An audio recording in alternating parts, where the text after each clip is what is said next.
중동 리스크가 잠잠해지나 했더니 관세라는 거대한 파도가 다가오고 있습니다. 현재 대미 자동차 수출의 현주소, 오늘 이슈 브리핑으로 짚어보겠습니다.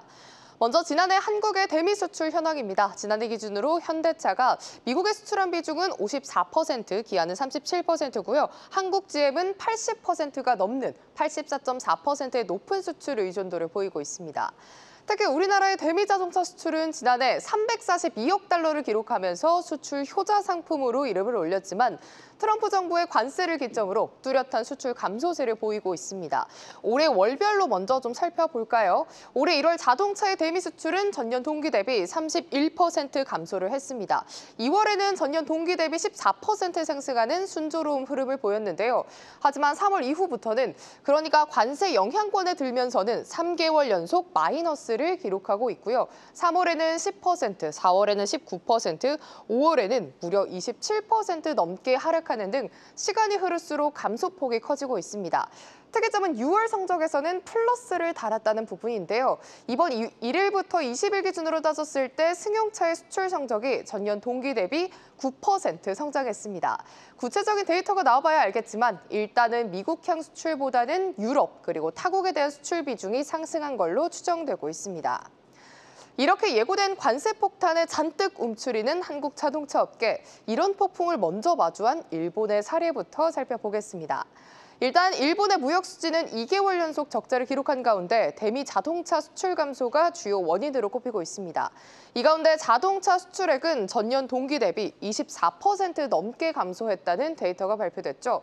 이런 소식에 일본 정부 측에서는 지난 6월 중순부터 미일 정상회담 이후에 다시금 4차 관세 협상을 7차 관세 협상을 준비하는 걸로 알려졌습니다. 자동차 관세 재검토를 포함한 타협점을 찾을 수 있을지가 관건이고요. 일본의 행보를 통해 우리도 힌트를 얻을 수 있길 기대해 보겠습니다. 이렇게 미국 정부의 관세 폭풍 때문에 세계 주요 완성차 업체들은 가격을 인상하는 분위기입니다. 아무래도 고관세는 차량 가격의 인상을 초래하고요. 영업이익의 직격탄을 맞을 수 없다 보니 가격을 인상할 수밖에 없는 겁니다. 일본의 토요타를 포함해 렉서스, 볼보, 포드 등 외국 브랜드 모두 가격을 인상하고 할인 혜택을 축소하고 있습니다. 이렇듯 완성차, 부품 산업에 대한 관세 충격이 예고된 상황입니다. 가시화된 충격에 구체적인 솔루션이 나오지 않아서 우려감이 높은 모습인데요. 관련해서 완성차, 부품업계에서 공식적인 돌파구를 발표할지 확인해 보셔야겠습니다. 지금까지 이슈 브리핑이었습니다. 네, 이마연 캐스터의 브리핑 잘 보고 왔습니다. 오늘 경주마 주제는요. 어제 오늘 올랐던 자동차주 과연 반등의 서막이라고 볼 수 있는 정도의 에너지였는지 아니면 일시적 키 맞추기식 순환매 반등이었는지 여부 좀 잘 타진해 보도록 하겠습니다. 스튜디오에서 두 분과 이야기 나눠볼게요. 자, 일단 윤희선 소장님, 오늘 자동차 주가가 어제에 이어서 좀 강하게 상승 탄력을 보여줬는데 일시적 상승일까요? 아니면 6월 수출입 데이터는 좀 잘 나온 것 같거든요. 어떤 상승이라고 보셨습니까? 저는 사실 자동차주가 지금 연이어 상승을 하고 있는 이 모습은 단순히 좀 기술적 반등이 아니라 수급과 실적이 밸런스가 맞기 때문에 조금 더 이어질 것이다라고 생각을 합니다. 네. 표면적으로 좀 단기 반등 아니야라고 생각을 하실 수가 있겠지만 그 안을 들여다본다면 시장 전체가 실적 기반 중심으로 이 대형주 중심으로 재정비되는 흐름 속에서 자동차가 중심을 하고 있다라고 생각을 합니다. 또한 이 수급 측면에서는 기관과 외국인이 동시에 들어오고 있습니다. 자동차 섹터의 기관과 외국인 동시에 주목을 하고 있다는 점 또한 유념해서 보셔야 하는 부분이고 이는 가격 메리트와 또 실적 이 두 가지 키워드를 함께 보실 수가 있습니다. 지난 5월부터 이어진 이 가격 조정으로 인해서 밸류에이션 부담이 어느 정도 해소가 되고 있습니다. 그 결과 이 매크로 리스크가 완화된 상황에서 안정적인 실적을 기대할 수 있는 업종 바로 자동차라고 생각을 합니다. 특히나 이 반도체라든지 2차 전지라든지 변동성이 큰 업종보다는 자동차주는 이 글로벌 경기가 조금 더 회복이 된다라고 하고 또 불확실성이 있다라고 하더라도 꾸준한 수요와 또 판매량이 있기에 실적 안정성을 기대할 수 있는 이런 대안 섹터로 주목을 좀 받을 수가 있습니다. 특히나 현대차, 기아 같은 경우에는 1분기 실적도 양호하였고 또 전기차 둔화 국면에서도 내연기관과 하이브리드 중심의 유연한 전략을 좀 유지하고 있습니다. 이런 관점에서 본다면 지금의 자동차주 반등은 수급, 밸류, 실적 안정성이 결합된 이 구조적인 반등이다라고 보실 수가 있습니다. 네, 알겠습니다. 수급, 밸류, 실적, 3박자가 고루 갖춰진 반등이니 연속성을 기대해 봄직하다라고 결론을 내려주셨고, 자, 우리 이영훈 이사님의 의견도 궁금한데 5월 수출을 보니까 부진했어요. 미국이 관세를 매기니까. 그런데 6월은 또 20일까지 수출입 데이터를 보면 자동차가 선전을 했거든요. 이 같은 데이터가 의미하는 바는 또 무엇인지 궁금해요. 그냥 제 느낌대로 말씀을 드리면 네네. 그럴 수도 있죠, 뭐. 아, 그런가요? 일단 저기 유럽 쪽으로 이제 수출 지역을 좀 다변화한 측면도 좀 있는 것 같은데 네. 그게 계속 연속성이 있을지 여부는 좀 봐야 될 부분이 있는 것 같고요. 다만 이제 이 부분에 있어가지고 이거 지금 한 달치를 가지고 미리 예단할 수는 없는 상황이고 옆 나라 그렇죠. 일본을 놓고 이제 본다 하더라도 당장에 이제 닛산이나 혼다 같은 경우는 대규모 적자를 지금 예고하고 있는 상황이란 말이에요. 그래서 이제 이 부분에 있어서 이제 앞으로 우리나라가 경쟁력을 얼마만큼 가져갈 수 있을지, 그 다음에 이제 관세 협상에 있어가지고 자동차를 어느 정도 우리 정부가 좀 보호할 수 있는 대체적인 어떤 그런 수단을 제공을 해가지고 바터식으로 받아올 수 있을지 이런 것들이 이제 앞으로 어떤 실적에 대한 부분은 좀 지켜볼 하나의 변수가 될 것 같아요. 네, 알겠습니다. 일단 뭐 그럴 수도 있다. 특히 이제 수출 다변화가 되니까, 수출국이 다변화가 되니까 이루어지니까 좀 견조한 수출 데이터가 발표가 됐는데 30일까지 한번 지켜보면서 주가 추이도 한번 따라가 봐야 되겠습니다. 자, 그리고 현대차 기아가 미국 내 물량을 소진 중이라 5월 수출량이 줄었다라는 분석도 있거든요. 이 부분에 대해서는 또 어떻게 생각을 하시는지 윤희선 차장님 좀 말씀해 주신다면요. 네, 최근 이 현대차와 기아의 이 미국향 수출액이 이제 한 5월 들어서 전년 대비 한 20% 정도 이제 줄어들었다라는 수치는 사실 처음 대면을 하게 되면 좀 우려가 되고 걱정이 될 수 있습니다. 하지만 실제로는 긍정적인 수급의 영향의 반영이라는 분석이 더 지배적입니다. 특히나 일부에서 우려하는 이런 수요 둔화 때문이 아니라 미국 내 현지 딜러 재고가 빠르게 소진이 되었다라는 이유로 좀 보실 수가 있는데요. 다시 해석을 하자면 실제로는 그만큼 판매 강도가 높았다라는 뜻으로 보실 수가 있습니다. 오히려 지금부터는 단기적으로 물량이 줄더라도 공급이 부족한 상황이라면 이 단가 인하 가능성이 인상 가능성이 현실화될 수 있습니다. 기업 입장에서는 공급이 좀 빠듯한 상황에서 평균 판매 단가를 좀 끌어올릴 수 있다라고 하면 출하량이 줄더라도 총 매출과 영업이익은 오히려 방어가 될 수가 있고 또한 이거는 긍정적인 실적으로 개선될 수 있는 효과가 있을 수 있다라고 봅니다. 따라서 5월 수출 감소가 좀 반드시 부정적이라는 실적 신호로 보실 필요는 전혀 없고 재고 사이클을 통한 이 전략적 공급 조절로 좀 보시면 좋을 것 같습니다. 여기에 현대차, 기아 같은 경우에는 하반기 신차 출신 및 또 고급 브랜드 전략을 계속해서 하고 있기 때문에 뭐 판매 증가는 특별히 걱정할 이유가 없다라고 보실 수가 있습니다. 하반기 또한 물량보다 단가 중심의 또 실적 방어가 이루어질 수 있기 때문에 3분기 이후 실적에 대한 기대감 여전히 유효하다는 게 물론 이런 시장의 지배적인 시각이다라고 보실 수가 있습니다. 네, 알겠습니다. 그런데 앞서 또 우리 이마영 캐스터의 브리핑을 통해서 살펴봤듯이 지금 북미 관련해서 국내 자동차 기업들의 뭐 전략을 좀 바꿔야 된다라는 목소리가 커지고 있는 상황이거든요. 생산 기지를 미국에서 만들면은 수출입 데이터는 결코 좋을 수 없을 것 같은데 이에 따른 여파, 좀 타격이 있을까요? 어떻게 보세요, 이영훈 이사님은? 뭐 사후적인 얘기인데, 근데 먼저 이 투자를 결정하기 전에 어느 정도 정부와 이거는 사실은 이제 하나의 카드가 될 수도 있었던 부분인데 정부하고 보조를 맞추지 않고 이렇게 전격적으로 했어야 될 필요성이 있었겠느냐. 그게 좀 아쉽죠. 그리고 그렇게 될 경우에는 우리나라에 이제 유치가 될 고용이라든지 이런 것들이 다 미국으로 넘어가게 되니까 이제 산업 공동화 이슈가 또 나올 수도 있는 문제가 있고 또 한 가지는 그렇게 또 대대적인 약 30조에 대한 투자를 했는데 그냥 인터뷰 한번 백악관에서 한 걸로 끝났잖아요. 그러니까 저는 사실은 그때 뭔가 바터가 있을 거라고 생각을 했었거든요. 예를 들어 가지고 일정 기간 그 공장을 짓는 기간 동안 유예를 해준다든지 또는 뭐 일정 쿼터를 제공을 해가지고 그 쿼터는 유예를 해준다든지 이런 게 있을 줄 알았는데 결과적으로는 아무것도 없이 이렇게 됐다라는 게 좀 아쉽고 대신에 지금 어차피 벌어진 상황이라고 한다면은 지금 현대에서 얘기하고 있는 거는 그 지역 다변화를 계속 얘기를 하는데 그게 한꺼번에 지역 다변화가 이렇게 쉽게 일어나지는 않을 거 아니에요.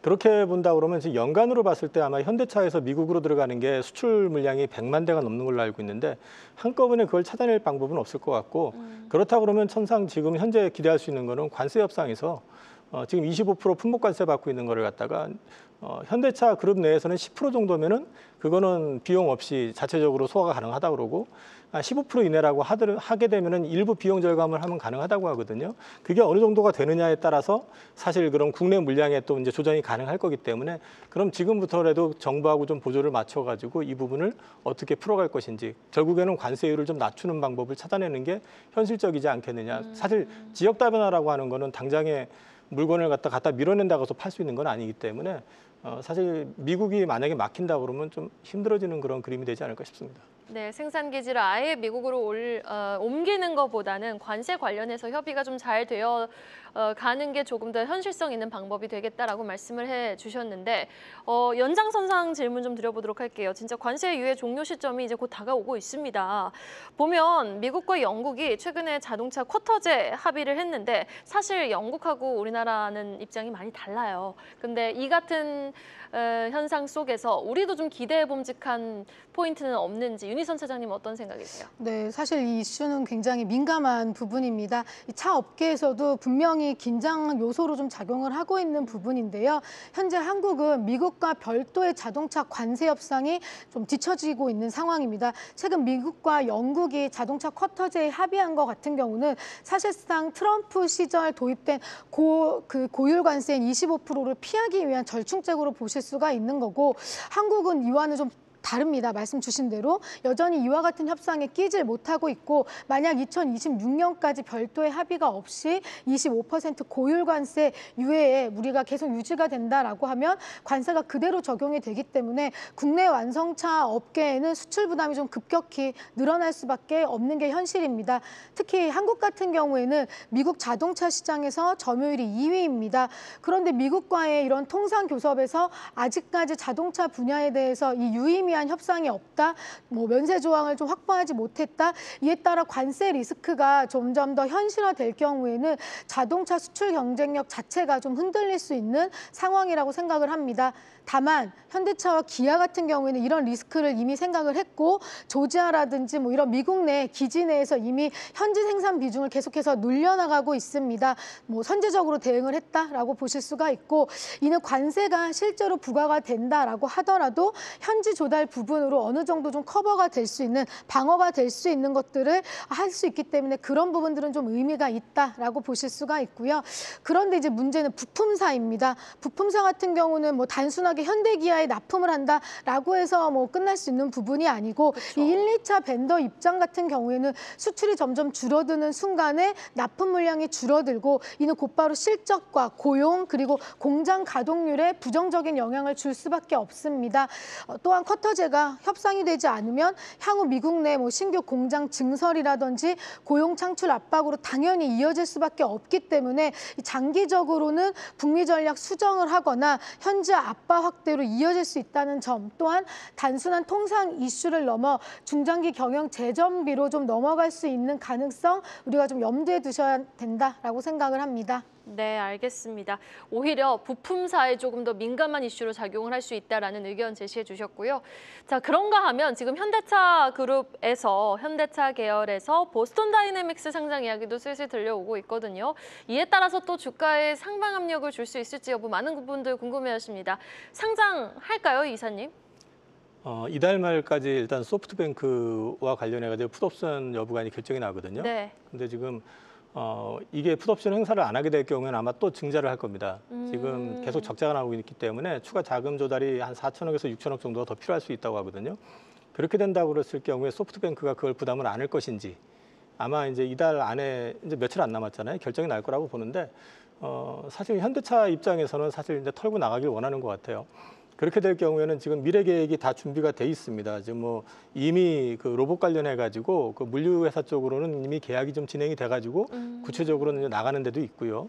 또 현대차 그룹 내에서도 이미 현장에 이제 배치를 하기 위해서 싱가포르에서 지금 테스트가 지금 진행이 되고 있고 아마도 이제 보스턴 다이내믹스의 매출을 위한 준비가 바로 진행이 될 가능성이 높거든요. 네. 이런 걸 놓고 본다고 하면은 상장은 아마 올해는 아니더라도 올해가 지나면서부터는 좀 구체화될 가능성이 높고요. 또 하나는 보스턴 다이내믹스의 키는 결국은 지배구조 개편에 있습니다. 근데 현대차 그룹 같은 경우는 그 시안이 그렇게 많이 남아있지는 않아요.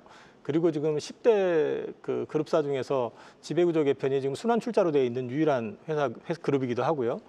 또 지금 이제 명예회장님 연세도 좀 있으시기 때문에 어차피 지배구조가 개편이 되려면은 시간이 많지 않기 때문에 이런 것들까지 놓고 본다 그러면은 결국에 가가지고 상장은 필수일 가능성이 높다고 봐야 될 것 같고요. 그 시기는 아마도 내년 중반 이후 조금 빠르면 늦어도 그 내후년부터는 그게 구체화되지 않을까 싶습니다. 자, 그렇다면은 보스턴 다이나믹스 뭐 이달 안으로 상장이 되냐 안 되냐 여부가 판가름 날 텐데 현대차, 기아 주가에는 어떤 영향을 미칠까요? 이달 안으로 상장 여부가 아니라요. 네. 이제 풋옵션 행사 여부가 풋옵션 있습니다. 행사 여부. 네, 네. 그러면 이제 상장 여부에 대해서 좀 구체화되는 거 아닌가요? 아까도 말씀드렸지만 상장하기 전에 또 자본 조달을 해야 될 거거든요. 매출이 지금 제로인 상태고 네. 어차피 매출을 만들어내면서 밸류를 높여가지고 이제 아마 상장을 시키려고 할 거고요. 현대기아 관련해가지고 이제 말씀을 좀 드리면은 보스턴 다이너믹스 그 지배 구조를 보게 되면은요 초기에 현대차가 30%, 그다음에 그 모비스가 20%, 글로비스가 10%, 그다음에 정의선 회장이 20% 이렇게 가져가 있고 나머지 20%는 소프트뱅크가 가져가 있는 건데 네. 이 부분이 아마 이제 추가적으로 또 증자 여부에 따라서 달라질 수 있겠죠. 그래서 100% 현대차 입장에서는 가져오는 게 편할 수도 있다. 그렇게 말씀을 드리게 될 것 같고요. 만약에 이게 상장이 구체화된다고 했을 때는 결국 지분 구조만큼 수혜를 보지 않겠습니까? 그렇죠. 그렇다고 본다고 하면은 사실 기아보다는 현대차. 현대차 쪽으로 반향이 좀 들어가지 않을까 싶습니다. 네, 알겠습니다. 자, 그렇다면은 현대차와 기아 이제 투자 전략도 한번 들어보도록 할 텐데요. 윤희선 차장님은 앞서 말씀을 해주셨던 것 같아요.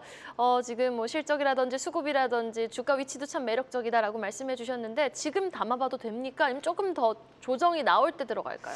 저는 담아봐도 된다라고 생각을 합니다. 그리고 또 제가 말씀드리고 싶은 포인트는 현 시점에서는 자동차 완성 부품 업체와 이 부품주를 완전히 분리해서 접근을 해야 되는 전략이 좀 중요하다라고 생각을 합니다. 지금의 자동차 섹터 같은 경우는 단기적인 모멘텀과 또 중장기적인 구조 변화가 공존하고 있는 시점입니다. 완성차인 현대차 같은 경우에는 특히 또 기아 같은 경우는 이미 3월에서 5월 조정 국면을 거치고 최근 주가 조정이 굉장히 밸류 부담을 낮췄습니다. 시장 내 실적 안정성과 환율 우호성이라는 이런 측면에서도 굉장히 유리한 위치에 있습니다. 특히나 2분기 실적 시즌을 앞두고 전기차 둔화 속에서 오히려 실적 방어가 기대가 되고 있는 상황입니다. 단기 관세 불확실성 여전히 존재하고 기술적 반등 구간에 들어선 만큼 오히려 수익 관점에서는 자동차 완성차 같은 경우는 괜찮은 시점이다 볼 수 있습니다. 다만 부품주의 경우는 좀 더 정밀한 전략 필요하다라고 생각을 합니다. 단순히 앞에 말씀드렸지만 현대 기아차에 납품한다는 그런 이유로 묶어서 보시면 안 됩니다. 이는 모든 부품사가 동일하게 움직이지 않기 때문입니다. 미국향 매출 비중이 높고 수출 채널이 다변화되고 있으며 환율 상승 시 수혜를 보는 이 구조의 부품주에 대한 옥석 가리기는 더욱더 필수로 생각이 되고 있습니다. 특히나 예를 들어 북미의 뭐 OEM 비중이 50% 이상이라든지 현대 기아 외에 전기차 스타트업 또 유럽 OEM과 거래하는 업체들이 상대적으로 좀 리스크를 덜 받을 수 있습니다. 그런 개별 기업과 체력의 이런 포지셔닝을 좀 세밀하게 따져보셔야 하고 결국은 좀 완성차는 지키고 또 부품주는 가려서 담자 이렇게 말씀을 좀 드리고 싶습니다. 네, 알겠습니다. 완성차는 담고 부품주는 골라서 담자라는 결론 내려주셨고 이영훈 이사님은 어떻게 보세요? 지금 자동차주 매수 적기입니까? 매력도 높습니까? 저는 그동안 방송하면서 계속 떠들고 다녀가지고 대충 아실 텐데 현대차 우선주를 2020년부터 포트에 맞아요. 가져와가지고 지금까지 가져오고 있고요. 네. 그 다음에 지금 이제 최근에도 계속해가지고 현대차 같은 경우는 편입을 하고 있어요. 근데 이제 이 부분에 있어가지고 제가 말씀드리고 싶은 거는 앞서 차장님이 말씀하신 걸 제외하고 설명을 좀 잠깐 드리게 되면은 현대차는 일단 정책 개편의 수혜주입니다. 그러니까 상법 개정이라든지 또는 고배당 수혜 또는 그 다음에 이제 저PBR을 갖다가 이제 업시키기 위한 어떤 정책. 상장 기업에 대해서 어떤 이제 상속세 관련해 가지고 뭐 이제 배정을 그 비율을 바꾼다든지 이런 것들 이런 것들도 같이 맞물려 있을 수 있고요. 아까 관세 관련해 가지고 25% 이슈를 가지고 잠깐 설명을 드렸는데 이제 신문이나 이런 쪽에서 얘기한 게 보면 25%를 만약에 부과를 받게 되면은 영업이익이 현대차 그룹에서 20조 이상 줄어든다 이런 얘기들도 나오고 하는데 네. 실제로 현대차 얘기를 들어보면은 한 10% 정도는 자체 커버가 되고요. 15%가 된다고 하면은 그거는 비용 절감을 통해서 일정 부분 가능한데 그 이상이 될 경우에는 이제 가격 인상, 그 다음에 일부는 비용으로 떠안아야 된다. 그래서 이제 실제로 보게 되면은 많이 만약에 떠안는다고 그러면 현대차 기준으로 했을 때 10% 정도 그 정도 보시면 될 것 같아요. 그렇게 이제 생각을 해서 접근을 해서 본다 그러면 생각처럼 크지 않다. 그리고 지금 밸류 자체가 워낙에 편안한 구간에 있고요. 장기 투자를 유도하면서 전체적인 어떤 그림을 가져가려고 하는 그 외국인이라든지 아니면 국내 정부의 어떤 방향하고 좀 매칭이 되고 있기 때문에 현대차 그룹에 대해서는 계속 우호적이고 부품주 관련해 가지고는 저는 복잡하게 보실 거 아니라 현대차 그룹 내에 있는 부품주 보시는 게 좋고요. 그 다음에 이제 보스턴 다이내믹스 아까 잠깐 얘기했잖아요. 어떤 시기든 역할 부여가 다 됩니다. 그런 것들도 같이 보셔도 좋을 것 같고, 그 다음에 미국 현지에 있는 그 GM이랑 이제 같이 현대차에 공동으로 납품하는 회사들이 있잖아요. 그런 쪽으로 해서 관심 가져보시는 건 괜찮을 것 같습니다. 네, 알겠습니다. 자, 내일장 투자 전략 들어보면서 마무리 지어볼 텐데요. 일단 코스피 3,100포인트, 코스닥 800포인트를 좀 지켜내려는 하방 경직성을 확인했던 수요일장을 보고 내일장 전략 윤희선 차장님이 제시해 주신다면요. 네, 지수가 오늘 3,100선을 넘어서서 마감을 했다는 건 단순한 그 수치 이상의 의미가 있다라고 생각을 합니다. 이는 기술적 회복을 넘어 시장 전체가 재평가 구간에 좀 들어갔다라는 의미로 재해석할 수가 있습니다. 특히 이는 시장 내부에서 지지선 상향 인식이 시작됐다는 신호라고 생각을 합니다. 외국인과 기관의 동반 매수세가 나타났고 특히나 외국인 수급이 대형주 중심의 안정적인 수급이 이어지고 있다는 점에서 시장의 이런 체력이 점점 더 회복이 되고 있다라고 볼 수가 있습니다. 특히 오늘 같은 경우에 반도체, 자동차, 또 금융섹터에 수급이 좀 집중이 되면서 이 시장 리밸런싱이 좀 본격화되고 있는 모습입니다. 내일장 이 흐름 유지될 수 있는지 확인되는 날이 굉장히 중요하다라고 보실 수가 있고요. 기술적으로는 3,120에서 3,130포인트 구간에서 이 기술적 저항이 있을 수는 있지만 특정 업종에 좀 과열된 매수세가 몰렸던 만큼 일부 종목 중심의 차익 매도도 당연히 있을 수 있는 부분을 염두에 두셔야 합니다. 그러나 전략적으로는 시장 전체를 좀 적극적으로 추격을 하기보다는 지수 눌림이나 종목 조정 시에 좀 저가 매수 타이밍을 좀 분할적으로 보시면 좋을 것 같고 지수는 여전히 강할 수 있다라고 생각을 합니다. 그러나 종목은 선별적으로 대응을 하셔야 한다라고 전략 제시드리겠습니다. 네, 이영훈 이사님의 전략은요? 단기적으로는 지금 삼성전자하고 하이닉스 주가가 좋은 거는 그 업황에 대한 기대감하고 마이크론 테크놀로지 내일 실적이 있습니다.